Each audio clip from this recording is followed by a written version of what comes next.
Welcome back. As promised, I have a very own city manager for the city of Niceville, Lannie Corbin, with me. And we're going to talk all about the upcoming Mullet Festival.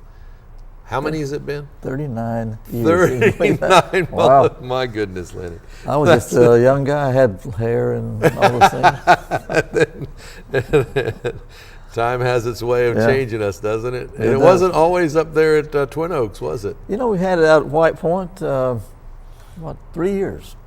That would have been nice, because I live right there on White Point. I could have walked right down the beach. Well, one of the events, Mike Mitchell, who was county commissioner, he swam over from the other side of the bay. Really? And all the way and came up on White Point, you know, with the cameras there and all this thing. They had a long distance swimmer on her. Yeah. That must have been a hoot. So we've got a great big Mullet Festival coming up. Sounds like it's going to be a great venue, lots of great booths. Tell me a little bit about that. Yeah, Arts and Crafts 80 this year. Wow, that's a lot. And that's always a biggie. And the food booths, gosh, any kind of 5-star, it's like going to a 5-star. It really is. Yeah. You know, Asian and barbecue and mullet, Italian food, Cheese German grits. food, you name it. Yeah. We got it. Then a lot of commercial booths selling T-shirts and shade. You got to sell shades, right? Always. For the Mullet Festival. Always, yeah. But we got a total of over 100 booths that we set up for. Suzanne and I wander through the house and we can point out which Mullet Festival we bought, this piece of pottery, this swing. Yeah. We have a swing in the backyard that came from Mullet Festival that has been there for 10 years, I know. It's doing it absolutely wonderful. So we look forward to in the Arts and Crafts, we have a Best in Show, and we buy it every year from the best arts and crafts. And we have all the arts and crafts that we bought for the last 39 years. Some of them in the library, some of them in the office. Yeah. So it's pretty neat. Yeah, that is very neat. That would be fun to come look at. Tell me a little bit about the schedule. Is it going to run similar, kick off on Friday night? Friday night, 5 o'clock. We have some local bands, and then we have a group out of Austin, Texas called Mingo Fish Trap. You ever heard of them before? Yeah, no, I haven't. That's going to be interesting. I love Mingo. Sort of a bluesy group, and real good. A lot of horns, a lot of acoustics, and they're going to be playing in front of Joe Nichols. Joe Nichols is he's a country star. Yeah.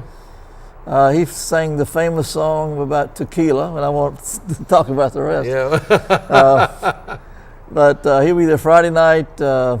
Saturday, we open it up with, a lot of local kids, performing. And all the taekwondo and cheerleaders. Remember that crazy dancers. Vince Vance in the Values? Yeah. Had hair way up here. He's going to be back. Really? That guy's, he's out of it. And Toubideau from New Orleans, he's going to be back. They were good. Yeah. Yep. And we've got Love and Theft, which is a young group out of Nashville, 2 guys, and they're very good entertainers. Had some good hits. And Gloriana's going to end it up. Sunday, we have the churches that are going to put up the music from 12 until about 3:30. All the praise bands, yeah. And then we have a bluegrass group out of Nashville that has won Bluegrass Group of the Year for a couple of years, Daly and Vincent, and they are super. They do some gospel and a lot of just traditional bluegrass. And then ended up with Lone Star. Oh, wow. Lone Star. And remember that song Amazed that they did? It hit the #1 on the country charts and pop charts. You can still hear it on both. So they're going to be there. Free parking. We are going up $5 on Saturday, Friday and Saturday, and we're going to leave it at $10 on Sunday. That's sort of a family day. Yep. And people come out and buy their arts and crafts and all those things. But if you buy it in advance, you $10 a ticket, so you get 3 for $30. And you can get them anywhere, right? Right. Yeah. Yeah, the Coastal Bank, all of their. They were just on here, and place, of course, you can always get them at the Chamber. City Hall, library, several places. Now, is Sunday going to be alcohol-free days? Or? Alcohol-free. Yeah. Right. So just Thank you. Amen. Yeah, I think that's who we are. Yep. It really is who we are, and I think that's a great idea. makes things all family. But we're going to have a great event. We look forward to next year, our 40th event. So, is it going to be a big one? Yeah, is there something special coming down? Yeah, we'll bring Kenny Chesney or something like that. That would be fun. Yeah, that'd be great. We've had quite a few over the years that kind of were on that borderline and then sprung once they showed up the Mullet Festival. And of course, make them. Yeah, we're going to say the Mullet Festival is what turned him into a star. Yeah, Billy Ray Cyrus, he's a good example. Let's see, what are some of the others? Well, a bunch of them. Bunch of them. And I guess the viewers don't know, you don't hire this out. This is actually something you enjoy doing, finding the talent and listening to them. I've got a guy out of Mobile that's been with us a long time, Ron Johnson and Sound Associates, and he and I work together. Used to go, look them up myself, but it just got too busy, Yeah. We're doing budgets and all that stuff at the same time I'm trying to find talent. But I'll hear a good group. Last year, that group that now is, the two guys that came last year, I'd heard them on the radio going to Tallahassee, and I called Ron Johnson. I said, Ron, this group sounds pretty good. Yeah. And can't think of them right now. By the time they got to the Mullet Festival, their song was #1, and just I've hit it like that a lot of times. But, I had a chance to get Tim McGraw, and I said, no, I don't think he's good enough. So oh, really? I missed one or two. I missed a bunch. Yeah, it's been 40 years, 39 anyway. I only talk about the good ones. Okay. Yeah. Rascal Flatts, they were there, when their hits started going up. Yeah.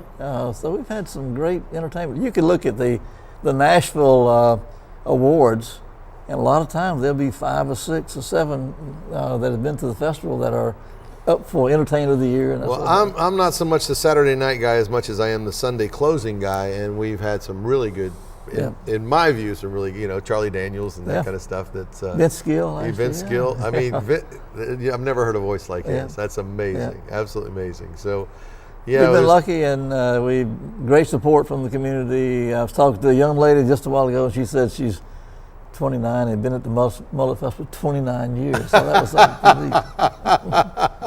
It always coincides with my daughter's birthday. It's right. Hers is October 22nd, so it's right in that area. So well, give me a buzz. You never know. I might work out some. I might be able to hook a brother up. Might help me out there. I'd appreciate that. That would be fantastic. It's always a great show. It's always family oriented. There's lots to do because there'll be the rides for the kids, and there's booths for mom and dad, and all kinds of food and all kinds of shows, and you just don't want to miss it. A lot of mullet. Lannie, I'm looking forward to it, and God bless you. Thank you for all that you do for our community to turn it into paradise. Well, I've had a lot of help. Amen. Amen. I've got a couple quick announcements. Remember, the second Wednesday breakfast is going to be Niceville Community Center on October 14th, and that's the Choctawhatchee Basin Alliance. You're going to want to make that. It's always a great time to be a chamber. Do me a favor, say a little prayer for those folks overseas taking care of our freedom. God bless you all, and we look forward to seeing you next month.